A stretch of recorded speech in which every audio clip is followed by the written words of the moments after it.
Trump का नाम आज हर जगह चल रहा है। पीएम मोदी ने उन्हें बधाई भी दी।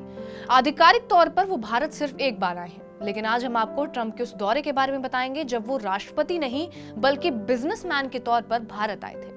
और उनके इस दौरे में उनके प्लेन को मुंबई में ही रोक लिया गया था और उन्हें क्लियरेंस मिलने में 3 घंटे लग गए थे। ये वाकया अगस्त 2014 का है। डोनाल्ड ट्रंप अमेरिका के रिपब्लिकन पार्टी में प्रेसिडेंट कैंडिडेट के तौर पर अपनी दावेदारी तब पेश कर चुके थे। उसी दौरान वो दुनिया भर में अपने रियल एस्टेट बिजनेस को भी बढ़ा रहे थे। भारत को अपने बिजनेस के लिए काफी संभावनाओं वाला वो देश मान रहे थे। भारत से उनके पास पुणे और मुंबई के 2 अच्छे ऑफर थे। 2 बड़े बिल्डर्स ने दोनों शहरों में ट्रंप टावर बनाने की पेशकश की थी।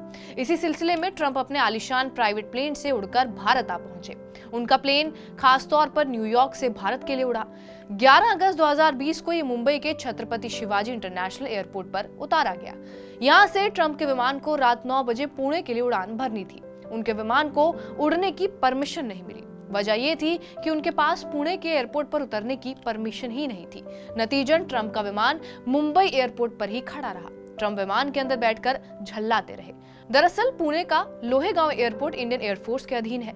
यहाँ पर किसी भी विदेशी के प्राइवेट प्लेन को उतरने के लिए पहले से एयरफोर्स की परमिशन लेनी जरूरी होती है। ट्रंप को इस बात का अंदाजा नहीं था कि भारत में ये स्थिति आ सकती है। ये ट्रंप और उनके साथ आए लोगों के लिए एक बहुत ही अजीबोगरीब स्थिति थी।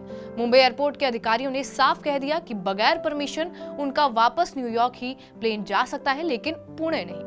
एक रिपोर्ट के मुताबिक ट्रंप का प्लेन एयरपोर्ट पर 3.5 घंटे तक खड़ा रहा। ट्रंप और उनके सहायक विमान में ही बैठे रहे। ट्रंप के विमान के चालक दल की तमाम दलीलों के बावजूद एयरपोर्ट अफसरों का जवाब था, बगैर अनुमति वो विमान को किसी हालत में पुणे जाने की अनुमति नहीं देंगे। इस बीच ट्रंप की सहायक टीम, अमेरिकी दूतावास और भारत में मौजूद उनके प्रमोटर्स एक्टिव हो गए।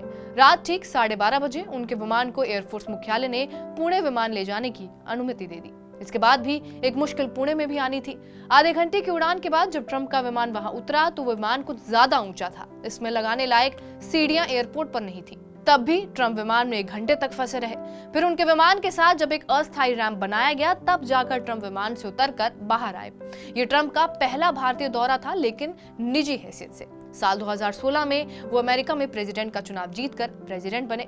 उसके बाद प्रधानमंत्री मोदी ने उन्हें रिपब्लिक डे पर मुख्य अतिथि के तौर पर भारत आने का न्योता भी दिया। तब वो नहीं आ पाए और अलबत्ता उनकी बेटी इवांका ट्रंप जरूर भारत आई। यहाँ उन्होंने कुछ प्रोग्राम्स में हिस्सा भी लिया। ट्रंप आधिकारिक तौर पर भारत तब आए जब उनके टर्म के कुछ ही महीने बाकी बचे थे। वो फरवरी 2020 में भारत आए। तब यहाँ दिल्ली, अहमदाबाद और वो आगरा गए। अहमदाबाद के मोटेरा स्टेडियम में उन्होंने देखने के लिए भारी संख्या में लोग इकट्ठे हुए। इसमें उन्होंने नमस्ते ट्रंप इवेंट में भी हिस्सा लिया। जब उन्होंने वहां ये भीड़ को संबोधित करते हुए नमस्ते इंडिया कहा तो पूरा स्टेडियम आवाज से गूंज उठा। बहरहाल, आपका इस किस्से पर क्या कुछ कहना है हमें कमेंट बॉक्स में जरूर बताएं। बाकी देश और दुनिया की तमाम बड़ी खबरों के लिए बने रहिए हमारे साथ TV9 डिजिटल पर।